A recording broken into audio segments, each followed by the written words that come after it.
Step back into the shadows of a world where grime and logic intertwined, where the air hummed with strange customs and scented cloaks.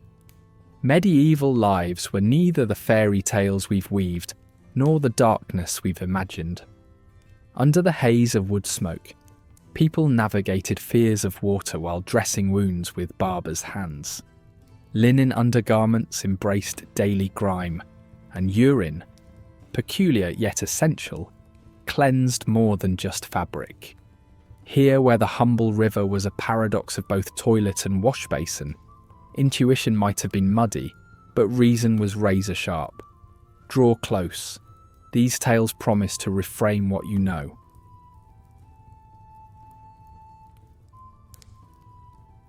Step into the muddy alleys of the medieval era, where the air is thick with mystery and muck, and daily life spins on a wheel of superstition and survival. This chapter isn't gilded with tales of knights or queens, but rooted in the raw reality of how people lived, or rather survived. The medieval world operated on its own perplexing logic, where seemingly odd customs were underpinned by a rationale that, even if strange to us now, was a matter of life and death. Begin with the paradoxical allure of the bathhouse, a place where cleansing was shrouded with suspicion and sin. With beliefs that water could open the body to disease, bathing was rare, seen as an invitation to ailments rather than a healthful retreat. Yet, bathhouses were widespread, not as oases of hygiene, but as dual venues of purification and pleasure, often harbouring brothels within steamy walls. Clean or corrupt, the bathhouse was a microcosm of medieval ambiguity, where purity might be compromised and indulgence masked as wellness. For those wary of water, linen clothing provided a practical alternative, acting as both garment and guardian. These undergarments, far from mere fabric, were hailed for their filth-absorbing capabilities. Changed regularly, linen was laundered with surprising frequency, reflecting a pragmatic approach to cleanliness. In the weave of its fibres, one finds a thread of wisdom, a bid for hygiene that avoided the dangers of bathing by drawing impurity away from skin rather than rinsing it from it. Perhaps most eyebrow-raising's the medieval reliance on urine as a cleaning agent. In an era without chemical detergents, the ammonia in urine served as a natural cleanser. Clothes were washed in it, using its chemical properties to break down stains and odours. It sounds extreme, yet it was an ingenious adaptation to a world perpetually at war with dirt and disease. This practice, repellent to modern noses, highlights a resourcefulness born of necessity, a time when every smelly drop mattered in the battle against grime. Waterways, however, bore the brunt of such ingenuity's shadow. Rivers, the lifeblood of settlements, flowed thick with the refuse of their inhabitants. Public privies hung over streams, emptying human waste directly into the currents. Paradoxically, these same rivers became laundries for clothes and conduits for cooking water, underscoring the hazardous dance between life-giving resource and life-threatening waste. Urban rivers ran as double agents in a medieval drama, balancing survival and decay. Amongst the ranks of the noble, perfume offered another layer of separation from the ubiquitous stench.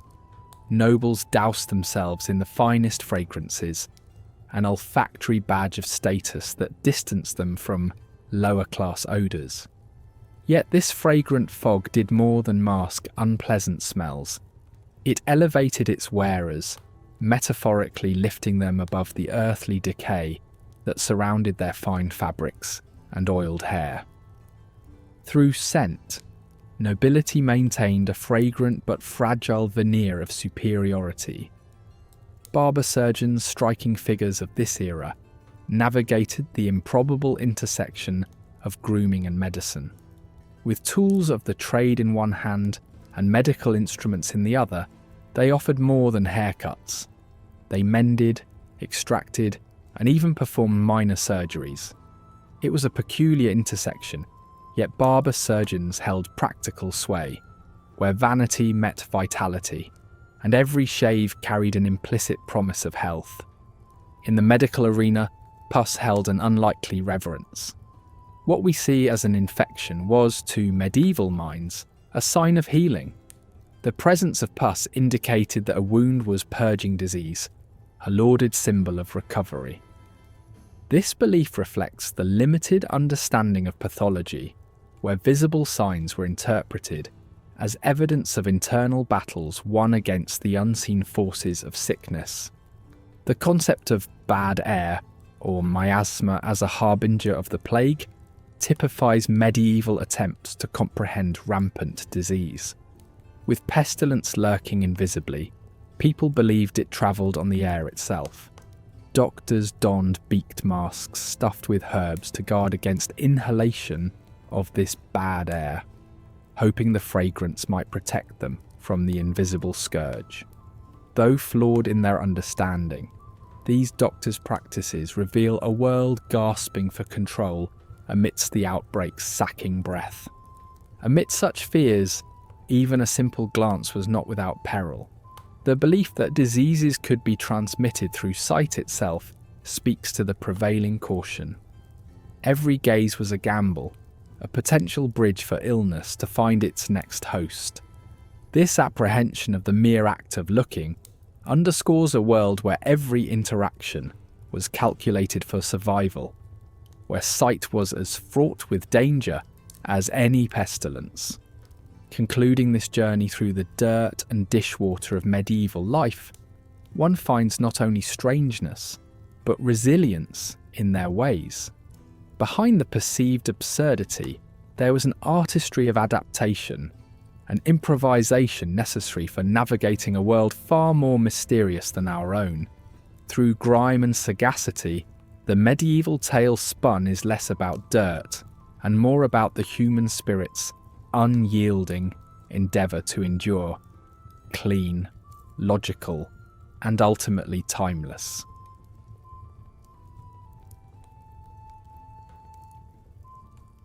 In the medieval tapestry of society, childhood as a cosy, carefree stage of life was merely a mirage. From the moment they could walk, children were thrust into the demanding adult world. By 5, they were already essential cogs in the family workforce, hands barely steadied, yet tasked with tending livestock or assisting in trades, their small fingers learning the ways of toil as the sun rose over feudal lands. Survival in this era wasn't merely a battle against marauding armies, but also an everyday struggle against nature. In this grim reality, children were perceived as miniature adults, not shielded from life's harshness, but increasingly forced into its embrace. The pallid glow of early morning saw noble boys, still shy of puberty, training not plush toys but aspirations of becoming knights. These young ones were dispatched as pages, living away from family, honing swordplay, and mastering the dalliance of courtly etiquette amidst grand but draughty halls, echoed with whispered tales of valour. Such training prepared them for the physical grind and psychological tests of knighthood, masked in chivalry, but furrowed with brutal pragmatism. Honour was earned through grit and gore. Life lessons came not from books but battlefield cries and the clang of steel. In this world where innocence was a fleeting spectator, even toys were imitations of adulthood, a wooden horse or a hand-carved doll symbolising future roles. These playthings, rough-hewn from whatever material lay at hand, were not about leisure but preludes to labour. They mirrored society's relentless push towards maturity, where play was merely a dry run for the oncoming march into adulthood. Education, much like the warmth of a flickering hearth, was a luxury rarely afforded to the many. while noble sons were schooled in ecclesiastical settings amidst the ink-stained murmur of Latin verses. Most children were tutored by life's raw experiences. Learning was delivered through oral traditions or at the steady, unrelenting pace of manual labour. If a noble girl was granted the boon of learning, it centred around governing a household, the art of needlework and music, crafting her into a suitor's prize. Protected from the dangers of a chaotic world, infants spent the first months of life swaddled tightly, limbs straightened and compressed. Their wrapping was believed by many to be a bulwark against the cold and the evil lurking beyond the candlelit shadows. Swaddling bestowed upon them not just warmth but protection, an ancient ritual harking back through time as far as the tales of long-forgotten elders. Thus, the cries and coos of an infant were muffled beneath the careful bindings of cloth, waiting patiently to grow into the roles life had preordained. For children of nobility, the love of a biological mother was often a luxury they rarely tasted. Wet nurses, contracted to offer sustenance, became surrogate parents, weaving emotional bonds through the touch of gentle hands and whispered lullabies. This tradition underscored the societal stratification of the time, the line between servant and family forever blurred, as iron clasps a rusted chain. Death's shadow loomed long over medieval childhoods. The quiet keening of loss was familiar music in the villages, where a child's future was as uncertain as the coming winter. Many never saw their seventh summer, their short lives claimed by malnutrition or disease carried on foul breezes believed to be divine in nature. Survival was a roll of celestial dice cast upon the creaking boards of fate. Yet amid these losses, there emerged a mortared resilience, parents arming themselves against grief with the sturdy shield of faith. In this age, an untimely death was woven into the fabric of existence as inexorably as the church bells tolling at dusk and dawn. Marriage arrived even before the bloom of adulthood for many young girls, transforming them from daughters into commodities brokered within family deals. Their unions, stark and strategic, were less an act of romance than a carefully penned ledger of assets and alliances. These arranged paths were lighthouses in a stormy sea of uncertainties, family ties securing safety, influence, or at least the fragile peace of temporary sanction. Childhood deaths rendered few tangible remembrances. Graves went often unmarked, lost to time like autumn leaves caught in swirling gusts. The echoes of little laughter became silent testimonies to lives cut short, their fleeting existence briefly remembered in communal prayers whispered under starlit skies. Even in anonymity, these children were embraced by legends of the divine, with their spiritual foreseen assuredly above, clothed in celestial robes beyond human sight. Amidst this tapestry of reality, medieval childhood was a paradox, a time both transient and crucial, woven tightly with threads of tradition, duty, and fleeting innocence set against the vibrant hues of life's endless struggles.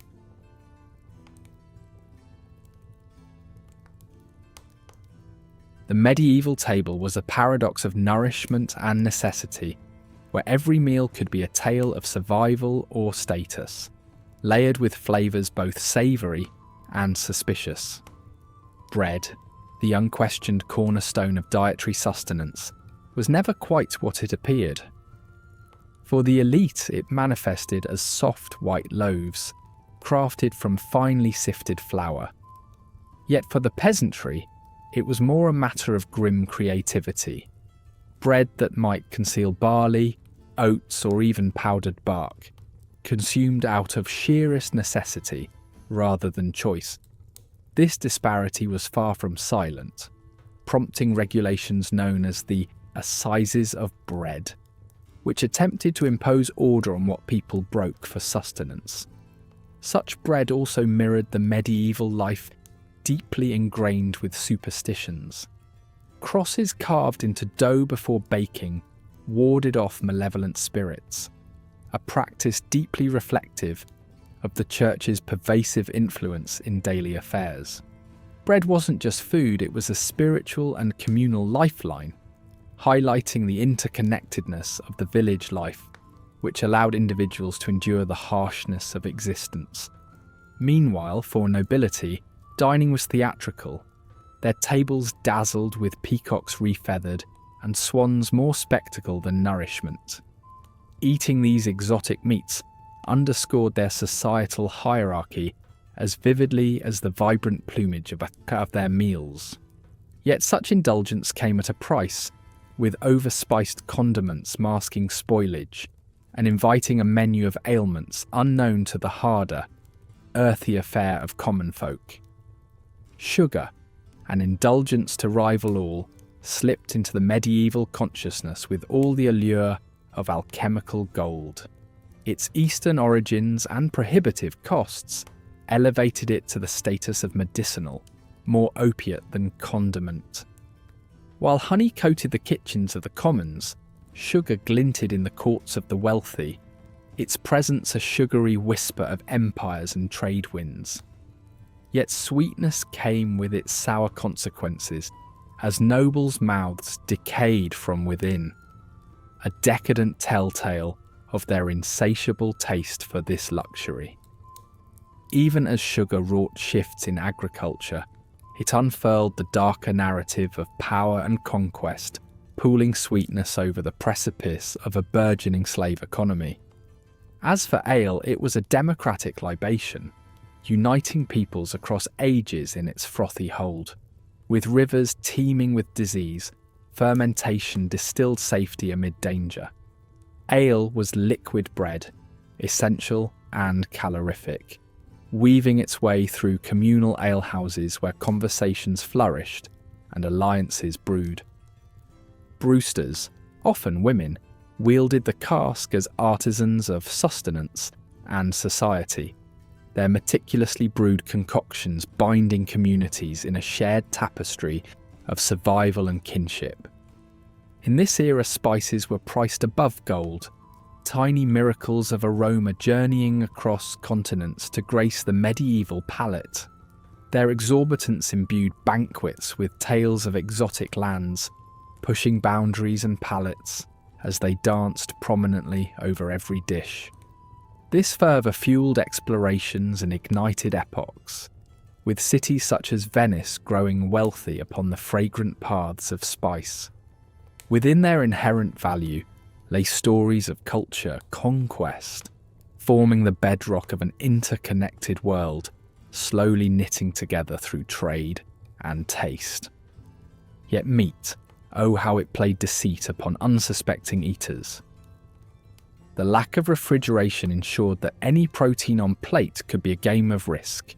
Salted, boiled, and hidden beneath piquant sauces, meat both nourished and menaced in equal measure, the unassuming eel acting as the trump card, slippery in more ways than its tactile form. These fisheries represented wealth and sustenance, forming the economic sinew of societies, a slippery currency in their own symbolic realm of trade and survival. Utensils like forks emerging from Byzantium were treated with suspicion, accused of being diabolical due to their resemblance to the devil's trident. Yet for all their suspicion, fingers remained the primary tools, showcasing a deeper tactile connection between sustenance and spirit. Eating with hands was a communion with the earth's bounty, appropriating a sacredness to the act of sharing a meal, its residue in lives and on lips. Manners were an overture of status, albeit with practicality standing clear-footed upon the floor of life's messier realities. Hung with rushes to catch debris, even noble feasts maintained a grounded practicality. Yet these banquets were drenched in protocols, where orders of service paraded perfectly in sync with the societal hierarchies they mirrored. Finally, the fusion of food and superstition offered comfort amid chaos. Garlic swung from lintels as a pledge against plague, its pungency a saviour in disguise. Medieval kitchens, with salt and spices used both in ritual and recipe, created culinary charms simmering in their pots, whispering age-old beliefs into the belly of the beast that was survival. This interplay painted medieval meals in shades of belief, binding past insecurities upon a plate of enduring human creativity and existential invention. Chapter 4. The law was wild, bloody, and divine. The medieval justice system was a peculiar patchwork of severity and spectacle, where the punishment often towered over the offence.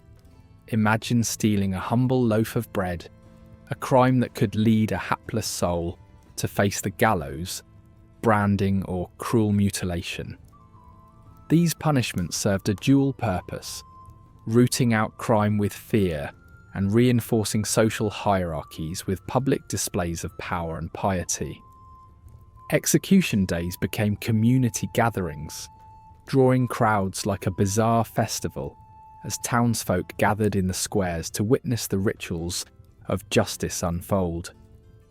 It was theatre of grim resolve, where the cries of the condemned mingled with the murmur of a crowd seeking reassurance in the law's harsh embrace.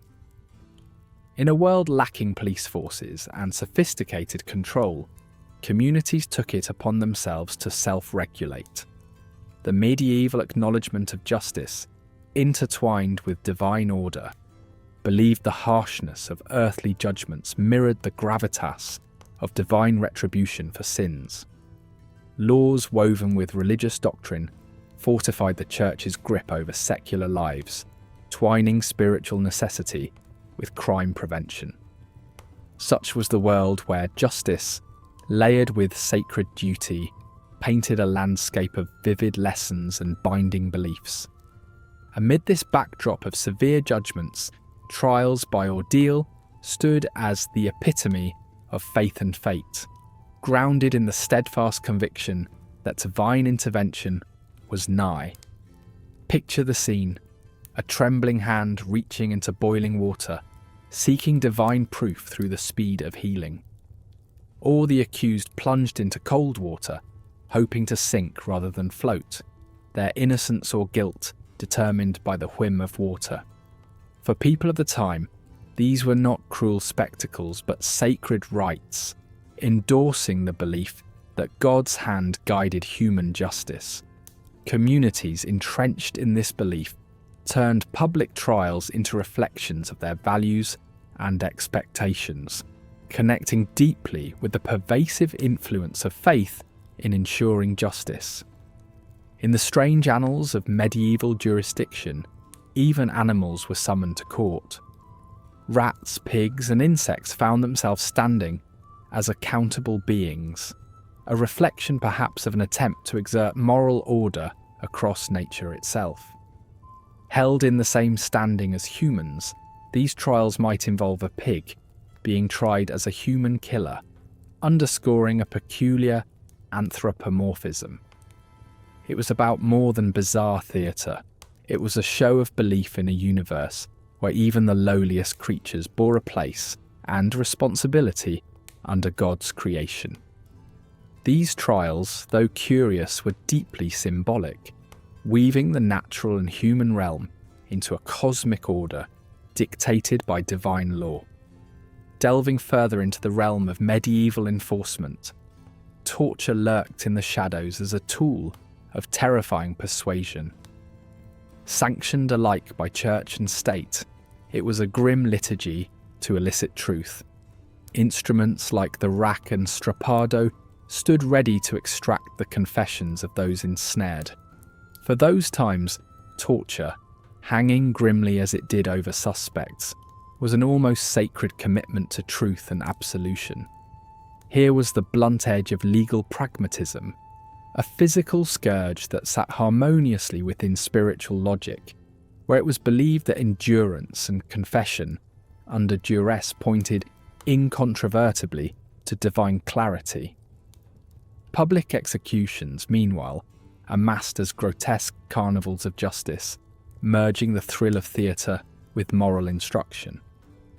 The final breaths of the condemned were absorbed by crowds with morbid fascination, serving as populist sermons on life and sin. These executions were rarely mere punishments. They were participatory ceremonies that cemented communal values. They formed a dance of death performed for all to witness, offering a sober reminder of life teetering under the omnipresent spectre of divine judgment and social retribution. The executioner, a shadowy figure cast at the edge of society's glare, wielded both the blade and the stigma of death. Feared and essential in equal measure, these dark craftsmen stood guardian at the gate between life and justice, although forever marked by the work they chose, or were chosen to perform. They lived cut off from the warmth of community life, yet the authority inherent in their role rendered them indispensable. The duality of mastery and marginalisation echoed anew with each execution, a tarnished badge of power reflecting the legal and social contradictions of medieval life. Women within this rigid lattice of laws found their voices curbed, their legal agency trapped within the crevices of societal structure. Though noble women could sometimes manoeuvre behind veiled power lines, the majority faced legal systems aimed to bind them into predefined moulds. Indifferent to whispers of dissent, the law weighed heavily on women with charges of witchcraft or gossip, exerting control over perceived instability through punitive measures, from scold's bridles to public humiliation. Yet women manoeuvred these corridors of constraint, wielding subtle strengths whether in managing trade or estates, ever at a wary dance with legal suspicion. In stark contrast, nobility manoeuvred through loopholes of influence, drifting through the law's embrace with far less restraint. Status and wealth sometimes spared them the harsher fates meted out to their peasant counterparts, echoing the disparities of a tiered system of justice. Nobles could face silvery judgments or sway verdicts, where commoners stared blankly at the gallows for their misdeeds. Justice, while panoramic in scope, meted its hand unevenly, tilting towards the privileged, painting a tableau of systemic inequity woven into the very fabric of medieval society. Fear of witchcraft burst forth in fervent paranoia, igniting trials that melded fear, fascination, and a hunger for control. Women bearing the brunt as supposed harbingers of dark arts stood accused amid the swirl of societal suspicion. These trials reeked of misogyny, a veneer overlaying a deeper anxiety concerning female independence and power. Accusations spawned from jealousies and fears became tangled with duress-fueled confessions, evidencing a world gripped by moral and moralistic panic. This chapter of medieval life, rife with anxiety and wrath, posed its portraits of witches as mirrors to societal insecurities and the perceived chaos brewing within. All these aspects of medieval justice rested under the immense shelter of divine law, with the canon casting a long shadow over secular rulings. The Church, symbiotically entwined with secular governance, filtered legal and moral lessons through a theological sieve, stringing justice into a cosmic arrangement, mentioned in whispers of sermons and the rustle of law codes alike. Here was a justice not solely executed, but believed as heaven-sanctioned, binding soul to duty and action to afterlife, with the belief that within the woven threads of daily law, the divine awaited its due course. This guiding hand manoeuvred medieval justice into the grand tapestry, reminding the populace of their righteous duty within both the world they understood and the heaven to which they aspired.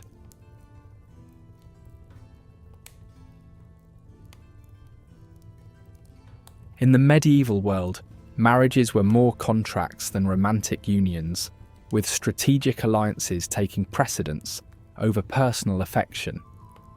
Families, especially those of nobility, played matchmaker to secure fortunes, territories, or power. The idea of love was therefore second to strengthening bloodlines and securing economic futures. Often these negotiations began when children were scarcely aware of their roles, shaping lives that were more about duty than desire. Young brides and grooms were appraised like property, valued for their lineage, wealth, and ability to produce heirs.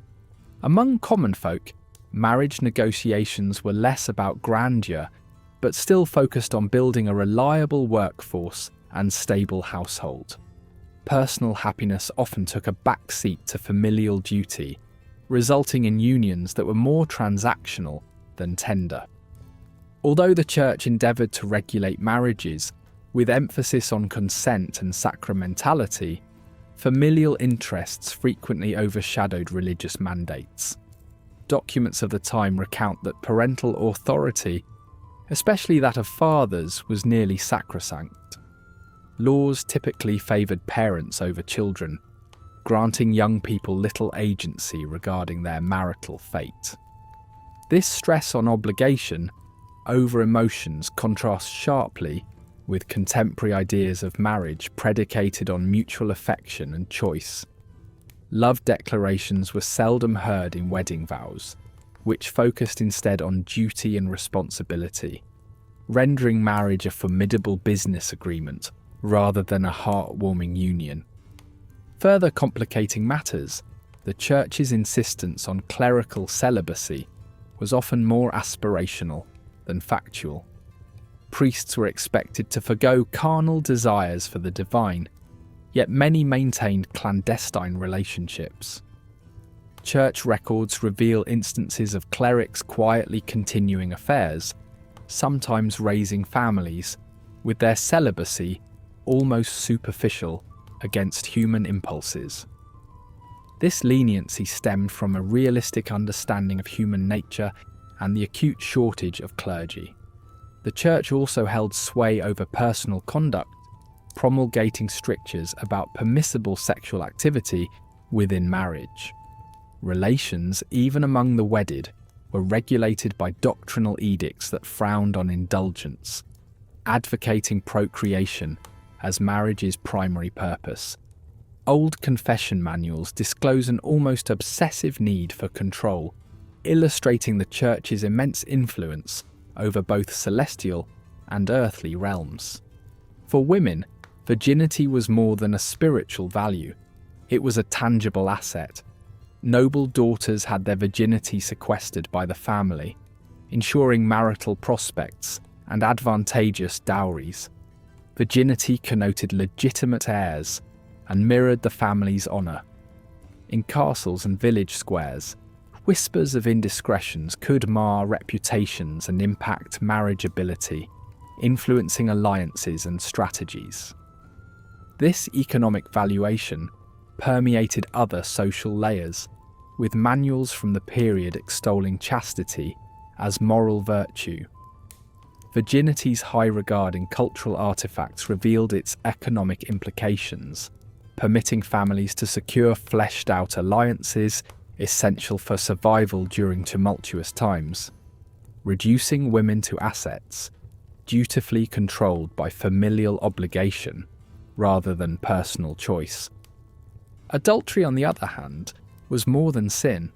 It was scandal, attracting dire consequences. Legal records lay bare a range of penalties facing those caught in extramarital affairs. In some places, perpetrators were subjected to fines or public penance, paraded through towns in disgrace. Severe infractions saw individuals physically punished, with mutilation not uncommon, and women typically suffering the brunt compared to men. Such transgressions threatened social order, transforming private indiscretions into public fault lines, etched in law. Eager for vindication, jilted partners pursued perceived justice, with testimonies revealing the era's inequities. Church doctrine, however, condemned all equally, exerting influence even in matters of corporeal punishment, encouraging repentance through fasting or pilgrimage. These narratives of scorned love remind us that passion often risks chaos at the altar of stability. Love letters nonetheless defied societal bounds, serving as whispers of desire behind the curtain of convention. Despite marriages framed by pragmatism, individuals found solace in cryptic missives, beautifully blending longing with artistry. These letters unveiled a world beneath the rigid surface, replete with passion despite limitations at heart. They allowed nobles and poets to escape regimented expectations, weaving metaphoric language that brushed against the delicate edges of courtly love. Even peasants tapped into this tender form of expression, revealing a universal craving for connection. Far from a passionless epoch, these letters prove that emotions simmered quietly in secret, kept alive where words met imagination. Amid these rules and constraints stood brothels, astonishingly licensed within medieval cities, reflecting necessity's oft pragmatic grip. Civic leaders saw brothels as repositories for instincts, cordoning vice within monitored spaces that minimized assault and disease risk. These institutions, despite moral debate, contributed taxes to the community's coffers, revealing a complicated dance between economy and ethics. Regulations drawn from places like Venice or Paris detailed codes for operation. While tainted by stigma and bound by tough societal limits, the charm of these quarters tempted whispers from the darker side, where wood-panelled walls and worn tapestries narrated survival's furtive tale. Celibacy, conversely, stood as the highest spiritual plateau, venerated for its purity and devotion. Monks and nuns strived for this chaste clarity, seeing it as transcending earthly distractions for divine purpose. The celibate life promised administrative ease in handling church properties, bypassing family legacies. For women, vows of chastity meant sidestepping perilous childbirth and domestic subservience, bestowing unique autonomy under divine commitment.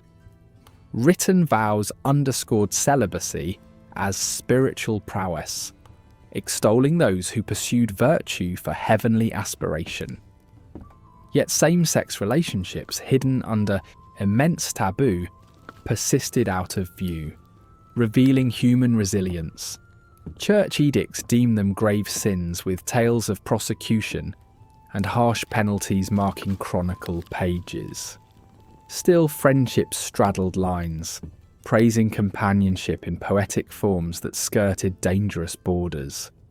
These euphemisms in art and literature emboldened loyalty and affection, emphasizing the quiet persistence of love against the shadow of retribution, whispering clandestine affections despite looming threats.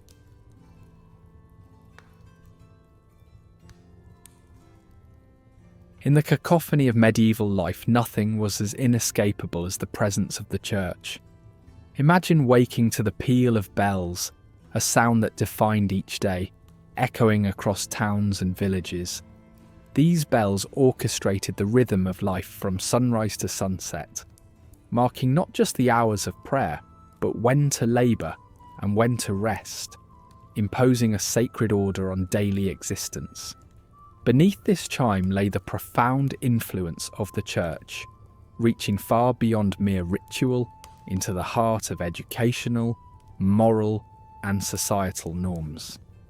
Monasteries served as the nexus of education, where monks diligently copied texts by flickering candlelight, safeguarding knowledge.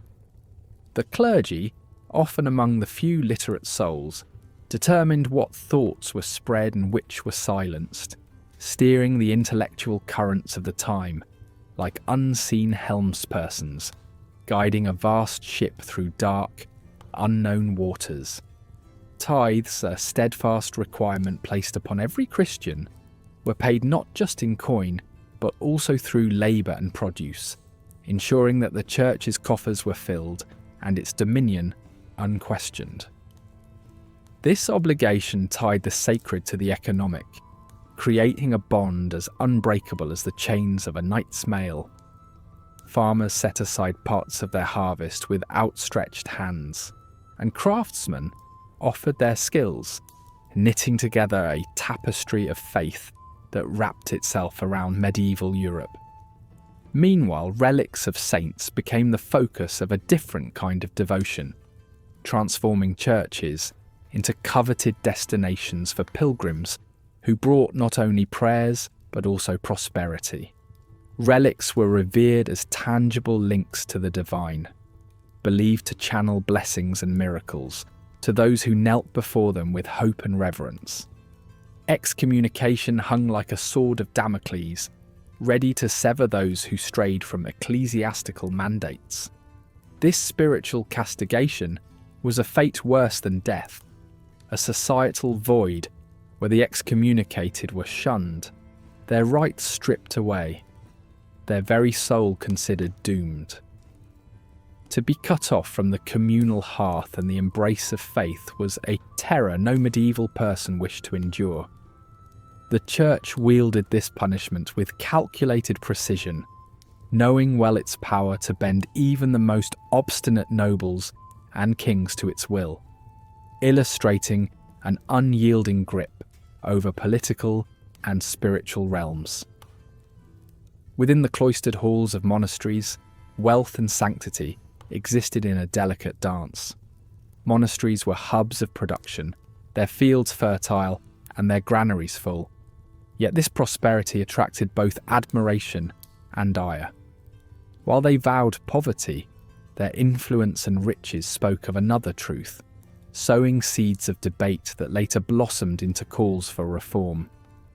This paradox highlighted the Church's dual nature, both a sanctuary of spiritual reflection and a powerhouse of economic might, underpinning the dynamic of medieval life where faith and fortune were intertwined. Yet heresy was an unforgivable menace, an idea poised to unravel the tightly wound fabric of Christian doctrine. To stray from church teachings was to invite danger, not just to oneself, but to society at large. Heretics were viewed as a disease, a creeping doubt that must be excised to preserve unity. The Inquisition rose to this call, inquisitors wielding both fear and fervour to root out dissent. Public trials played out like grim theatre meant to reinforce obedience through spectacle. The fervour against heresy underscored the Church's relentless quest for orthodoxy and its determination to cultivate a garden of unwavering faith. In this tapestry of spiritual life, saints were interwoven as heavenly confidants, immortal beings imbued with the power to plead before God on behalf of the pious. Their patronage touched lives intimately, lending comfort and company in the trials of earthly existence. Devotion to saints covered the land like a sacred canopy, their feast days and relics interspersed throughout the calendar, offering glimpses of divine mercy and intervention to the hopeful. Learning, too, was firmly ensconced within the Church's domain. Monasteries and cathedrals weren't merely places of devotion, but bastions of education. Here, the trivium and quadrivium formed the curriculum, shaping those who would go on to guide both pew and polity. By controlling education, the Church maintained its authority, moulding minds with a blend of faith and logic, preserving the delicate balance between spiritual reverence and intellectual inquiry. Blasphemy and sacrilege bore dire consequences, with offenders facing public shame and even excommunication for their irreverence. Such transgressions threatened to disturb the sacred order the Church imposed, requiring stern reminders of divine justice to deter spiritual rebellion. These punishments, at times severe, underscored the gravity with which the Church guarded its sanctity, and the fear that tempered even the most irreverent whispers. The pilgrimage stood as a testament to the fervent faith of the era, journeys undertaken with hope and humility to seek divine grace. These travels spanned continents, buttressing local economies and weaving cultural tapestries from the diverse pilgrims they attracted. Through these sacred journeys, the Church fostered a shared devotion that transcended borders. And as the Church loomed omnipresent, it connected the temporal and the eternal, offering a path to salvation interwoven with the fabric of everyday life. A bridge between heaven and earth, it shaped kingdoms and souls alike, guiding medieval society through its complex and shadowed world. If this strange little slice of medieval life stirred your curiosity or your stomach, give us a like. And if you're hungry for more gritty tales from the dark side of history, subscribe to Medieval Grime. We serve our history smoked, salted, and a little bit cheeky. Thanks for watching. Stay grimy, and we'll see you next time by the fire.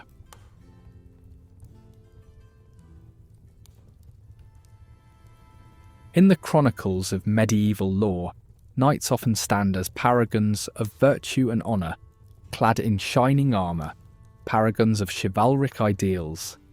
Yet beneath this dazzling surface lies a harsher reality. Chivalry, rather than a living doctrine, was frequently wielded as a tool of propaganda, a myth contrasting starkly with the gritty landscapes of medieval battlefields. Few could adhere to these ideals when every dusty skirmish depended more on cunning and brute strength than on noble codes. Knights, primarily warriors of their time, sometimes seemed closer to marauding bandits than the noble defenders of legend. Their world thrived on violence, a currency of status and survival. The contradiction deepened as these so-called noblemen engaged in brutal acts.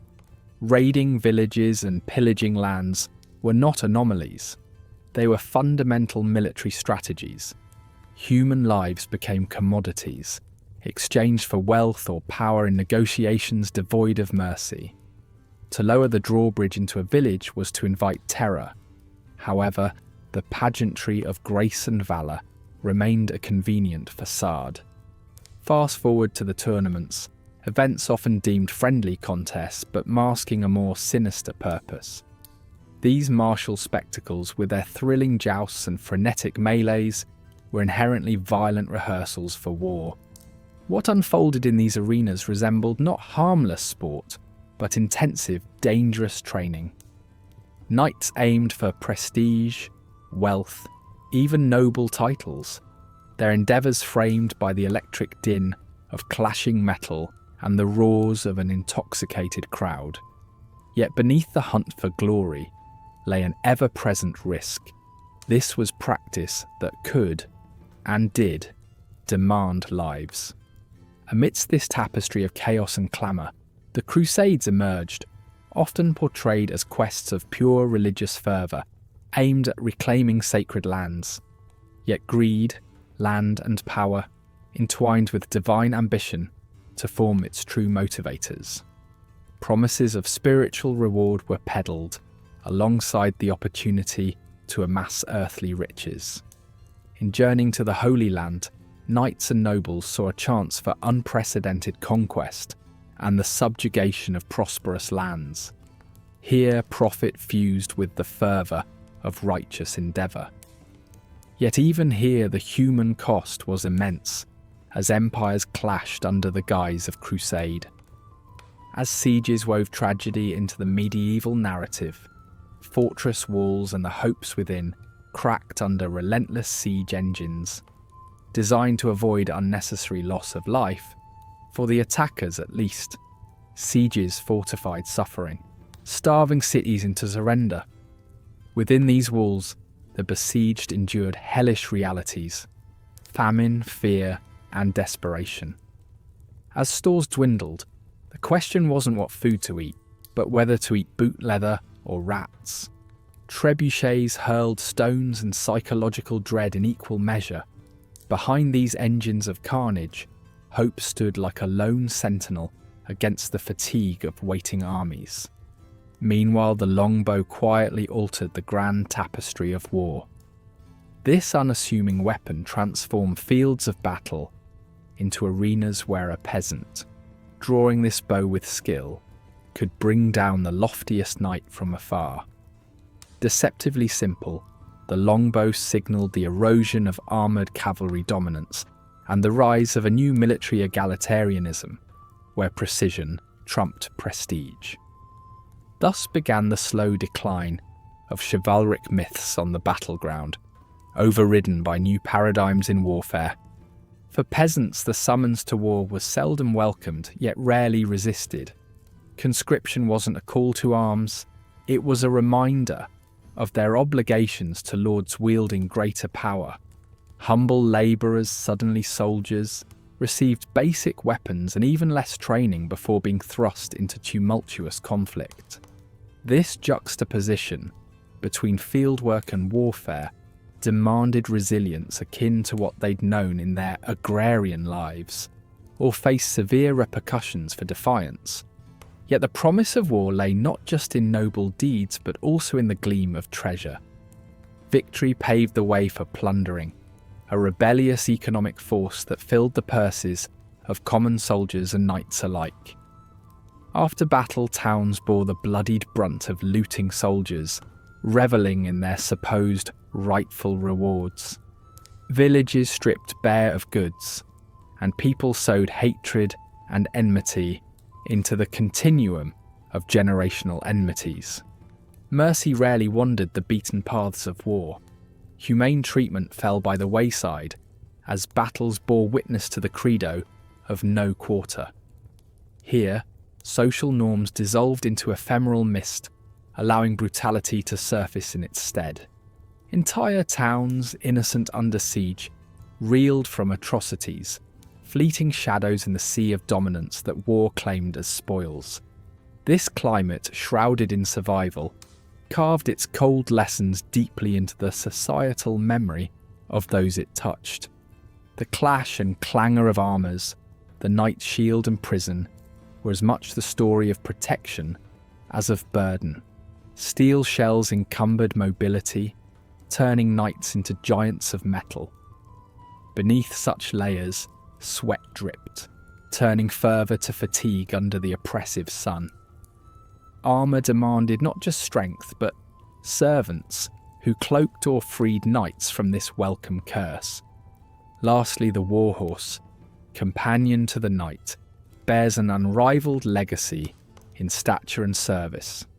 Valued for loyalty, bred for strength, these steeds carried their armoured knights into chaos with unwavering trust, drawing the admiration of all. In them existed strength to penetrate and poetic memory upon parting this world. The dance, reliant upon man and horse, spirited its way through history, leaving an enduring imprint on the ledger of medieval warfare.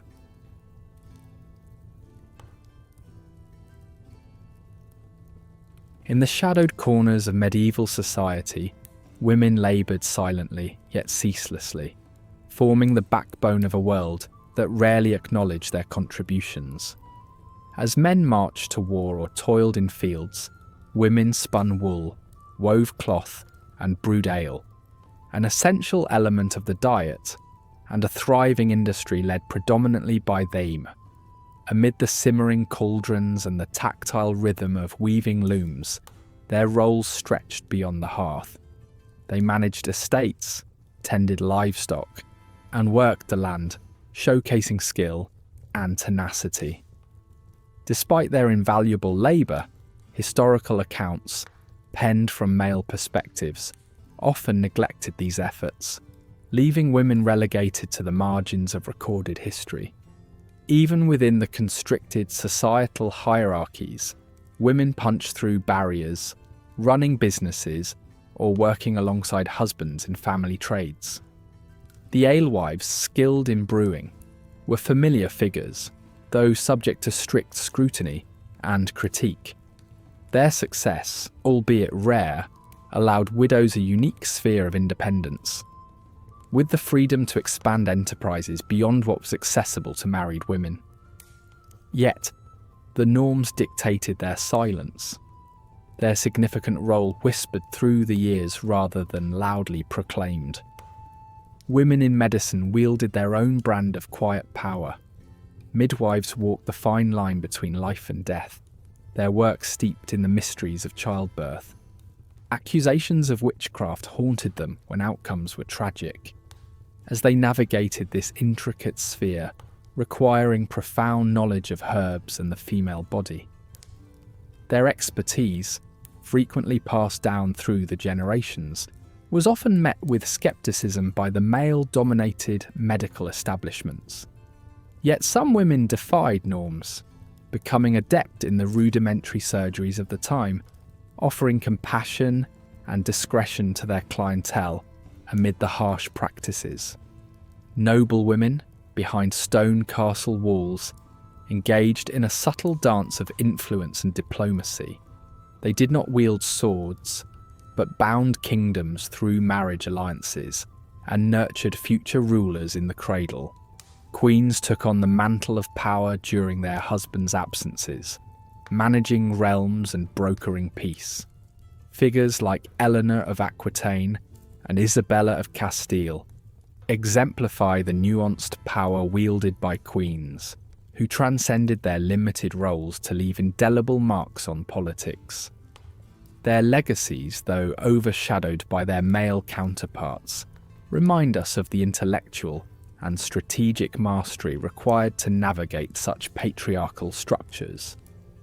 Meanwhile, nuns, cloistered yet engaged, played an energetic role in community leadership and administration. The quiet halls of convents buzzed with scholarly activity. Nuns penned illuminated manuscripts and managed extensive estates, their keen negotiation skills often confronting external pressures.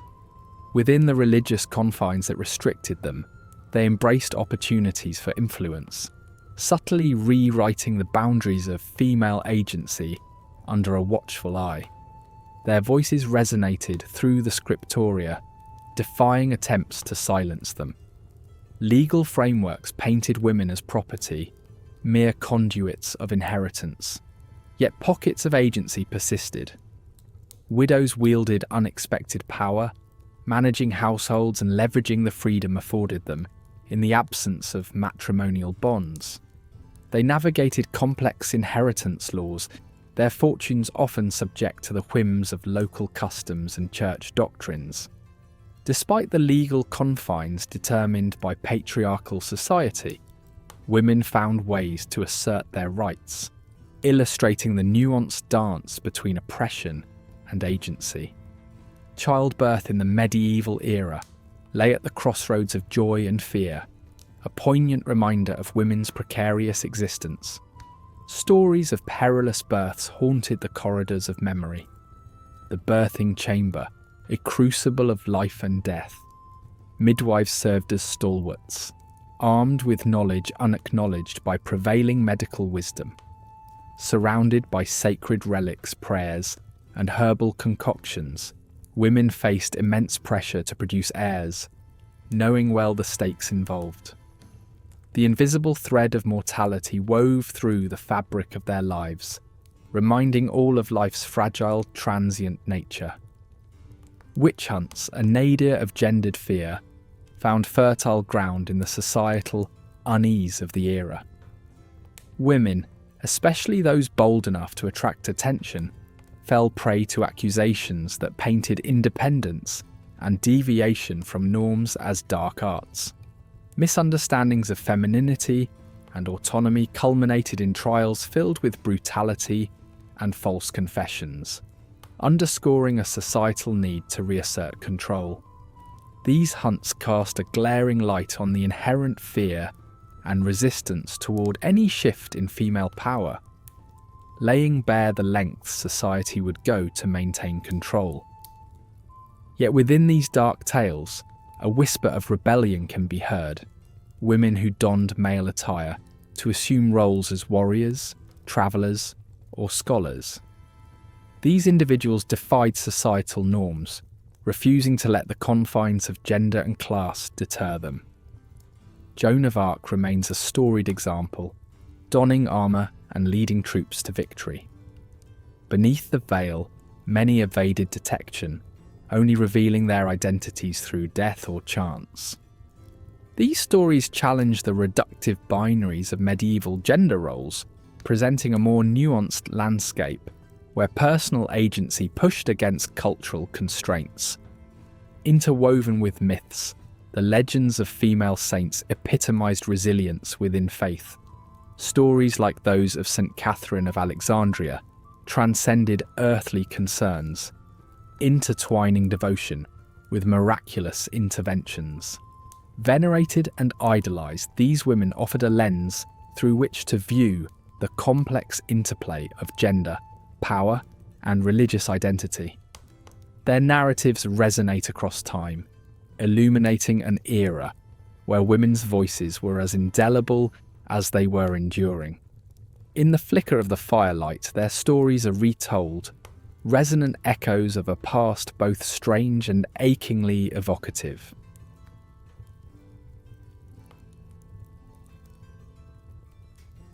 In medieval times, the line between nature and supernature was as blurred as a foggy morning. Demons, those sinister entities, often took the blame for sudden illnesses or calamities. If God's world was inherently good, surely these malevolent disruptions were the handiwork of darker forces. Physicians and clergy, often indistinguishable in their roles, offered physical healing alongside spiritual intervention. Rituals and exorcisms became integral to healthcare, weaving divine intervention into every facet of life and filling society with both anticipation and trepidation. It was commonly believed that demons could slip into human bodies through simple actions like yawning or shivering. Consequently, medical practitioners embraced protective symbols and prayers, evolving practices infused with spirituality. Holy plants and sacred text-inscribed amulets dominated folk remedies. Chroniclers described public exorcisms that captivated communities, reinforcing fears of demonic possession and spurring mass panic in the wake of plagues when emotions often trumped logic. Angels, while revered as divine messengers, were also feared. They were protectors, yes, but their omnipotent presence and mysterious intents coaxed both awe and dread. Medieval scriptures depicted angels executing God's will, bestowing blessings, unleashing wrath. Artworks often showed these celestial beings with swords of flame. Witnessing an angel was less a blessing and more an omen of upheaval. The invocation of angels for guidance became commonplace. Churches dedicated altars to these celestial guardians, blending sanctity with sanctuary against malevolent threats. Astrology, deeply intertwined with society, served as a compass for both royalty and commoners alike. Before diagnoses could lean on scientific principles, celestial charts spoke volumes about fates and treatments. Planetary alignments were believed to dictate the body's humours. A physician might consult the stars to decide the best time for a medical procedure. Astrology offered comfort amid the Middle Ages' unexplained chaos, and astrologers themselves held sway in courts, advising kings with secrets drawn from celestial bodies. Lunar phases and zodiac signs governed the lives of lower classes, instilling an awareness of celestial rhythms in daily life. In a world rife with uncertainty, amulets promise control over destinies. These objects, inscribed with prayers or sacred symbols, were thought to ward off evil and misfortune.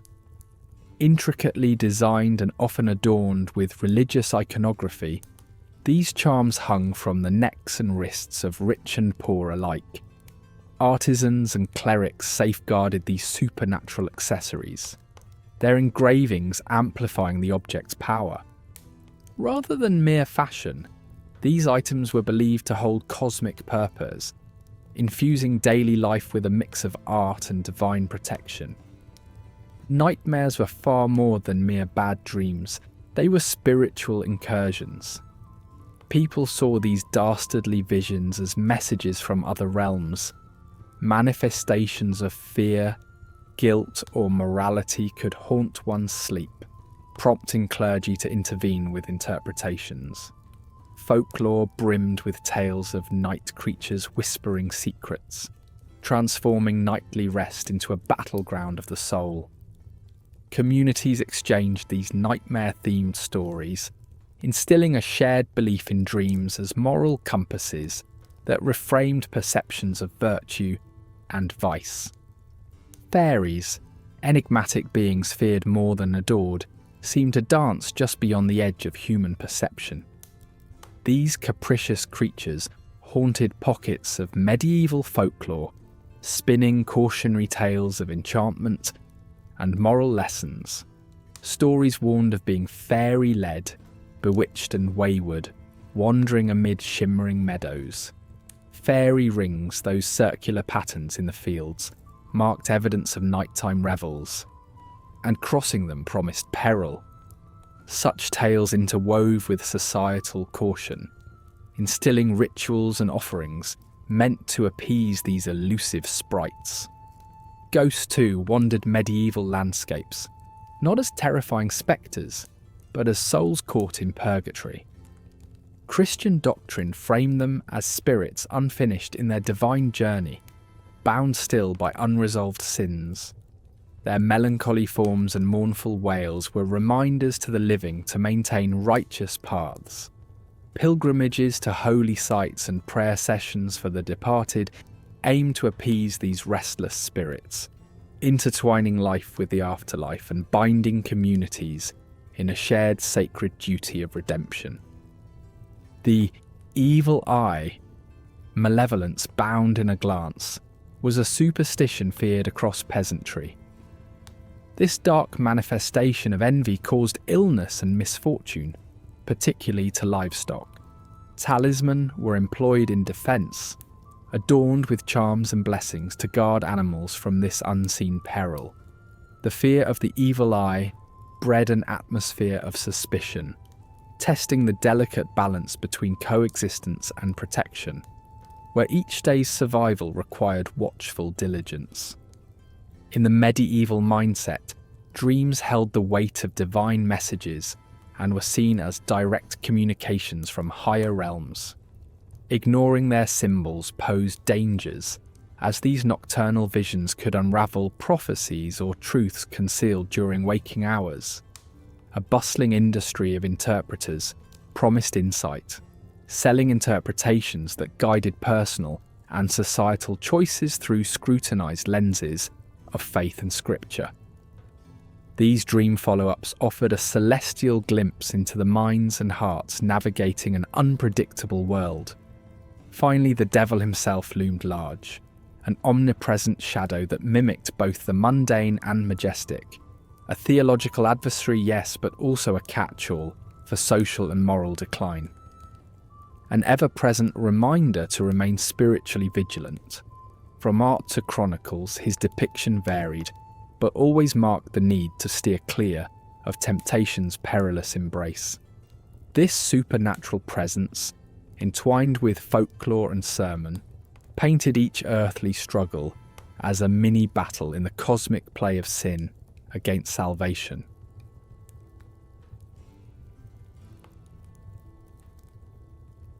In medieval Europe, one could be forgiven for thinking they had stepped into a world shrouded in mystery and shadow. But the towering cathedrals of the Middle Ages defy any notion of a dark age. These intricate stone giants stand as testaments to the era's architectural ingenuity. The soaring heights and intricate designs of the cathedrals, underpinned by architectural innovations such as flying buttresses, brought light streaming through expansive stained glass windows, casting vibrant hues across the stone floors. These constructions were not just feats of spiritual devotion, but also community endeavours, often taking decades, even centuries to complete, drawing on the labour and devotion of entire towns. Here, art and engineering walked hand in hand, elevating the soul and celebrating human creativity in divine service. Beyond the cathedral's majestic spires, medieval universities buzzed with intellectual fervour, long before the Renaissance heralded a new dawn of learning. Institutions like the University of Bologna emerged as vibrant centres of scholarly exchange, drawing students and thinkers across Europe to engage in rich debate and rigorous study. The curriculum, steeped in the trivium and quadrivium, laid the foundations for Western education, promoting critical thinking and public discourse. These universities preserved classical knowledge and produced new scholarship, fueling curiosity and laying the groundwork for future intellectual endeavours. Towns flourished around these institutions, becoming cosmopolitan centres that nurtured cultural and economic prosperity. In this vibrant academic landscape, the darkness fades to reveal a society animated by the thirst for knowledge and enlightenment. While Europe sought illumination, Islamic scholars preserved and expanded the classical knowledge during the Islamic Golden Age. In Baghdad's House of Wisdom, they gathered and translated texts from Greece, Rome, India, and China, creating a vast repository of human knowledge. The profound influence of these scholars seeped into Europe through Spain and Sicily, rekindling scholastic pursuits and sparking a curiosity that fed into the Renaissance. Innovators such as Al-Khwarizmi and Avicenna did not merely safeguard ancient wisdom, they expanded it, laying the groundwork for advances in mathematics, medicine, and philosophy. They passed the torch of knowledge, illuminating paths that would eventually lead to the scientific method. Alchemy, often dismissed as mystical folly, was another frontier where medieval thinkers sparked the flame of modern science. Alchemists pursued the transmutation of metals and the elusive philosopher's stone with a methodical rigour that foreshadowed the scientific method, experimenting with processes such as distillation and fermentation. These practices hinted at later developments in chemistry and medicine, recognising patterns and posing questions about the composition of matter. Their work reflected a time when the mystical intertwined seamlessly with the empirical, leading toward new understandings of the material world. Monasteries, sepulchral sanctuaries of spirituality, were also teeming with musical innovation. Monks composed and preserved music that reverberated throughout the daily liturgies, with Gregorian chant echoing through hallowed halls. This plainsong, with its simple yet profound melodies, elevated the spirit and imparted theological truths to a largely illiterate populace. Innovations in musical notation and the emergence of polyphony sowed the seeds for the complex musical structures of later centuries, allowing monks to express their devotion through intricate harmonies that would delight and captivate the ear. The keen medieval gaze often turned toward the starry expanse, marrying scientific curiosity with spiritual meaning. Astronomy flourished, guided by intricate tools like the armillary sphere, which illustrated the celestial order. In a universe reflecting divine creation, medieval scholars probed the heavens, advancing observational techniques and pondering celestial phenomena. Here lay the seeds of future discovery, a testament to a period when humanity dared to question the cosmos, entwining astrology's mystique with emerging scientific inquiry. Monastic scribes, driven by insatiable curiosity, compiled encyclopedias, capturing the era's vast knowledge like pinning butterflies in a case. These collections combined ancient wisdom with contemporary observation, cataloguing everything from flora and fauna to mythical creatures. They served as pedagogical texts, shaping the medieval understanding of the world. The desire to categorize and comprehend reflected a culture deeply invested in unraveling the mysteries of nature, preserving the intellectual seeds that would later sprout with the Renaissance's flowering. Beneath the surface, medieval law blossomed, evolving with an intricate dance of tradition and innovation. Legal systems flourished under codifications like the English common law, breathing life into legal principles that still persist today. Within this framework, legal scholars debated justice, interpreting and refining the laws governing human interaction. Medieval jurists wove a sophisticated tapestry of justice, challenging the notion of a lawless era and revealing a time of dynamic legal thought. Art, rich in symbolism and purpose, adorned churches and noble halls, reflecting the spiritual and socio-political labyrinth of the Middle Ages. Artists breathed life into illuminated manuscripts, frescoes and sculptures, infusing them with theological narratives and cultural heritage. Their creations functioned as visual scripture, imbuing medieval life with vivid colour and depth, offering insight into an era where artistry and meaning were inextricably entwined. The medieval worldview, an intricate and ordered cosmos, sought to unravel existence's mysteries through religion, tradition, and burgeoning empirical observation. Scholars like Thomas Aquinas pursued the delicate dance of faith and reason, seeking a harmonious synthesis of divine truth and earthly understanding. This view was not confined to cloisters and courts, but permeated every facet of life, reflecting a universe where divine purpose met human inquiry, crafting an era rich with complexity and light. In this, the so-called Dark Ages reveal themselves as a kaleidoscope of vibrant intellectual and artistic achievement, a time when humanity reached toward the unknown with wonder and awe,